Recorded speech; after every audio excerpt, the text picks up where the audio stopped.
বিএনপির স্থায়ী কমিটির সদস্য সালাউদ্দিন আহমেদ বলেছেন, জুলাই হত্যা মামলায় শেখ হাসিনাকে ফাঁসির আদেশ দেওয়ার মাধ্যমে ন্যায় বিচার প্রতিষ্ঠা হয়েছে।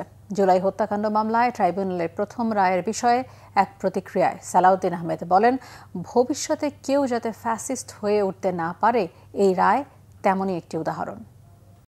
আন্তর্জাতিক অপরাধ ট্রাইব্যুনাল আদালতে আজকে একটা ন্যায় বিচার প্রতিষ্ঠা হয়েছে। তবে আসামি ফ্যাসিস্ট শেখ হাসিনা, আসাদুজ্জামান কামাল এবং সাবেক আইজিপি মামুন, তাদের অপরাধের তুলনায় এই সাজা যথেষ্ট কম, কিন্তু আইনের উপরে কোনো সাজা নাই।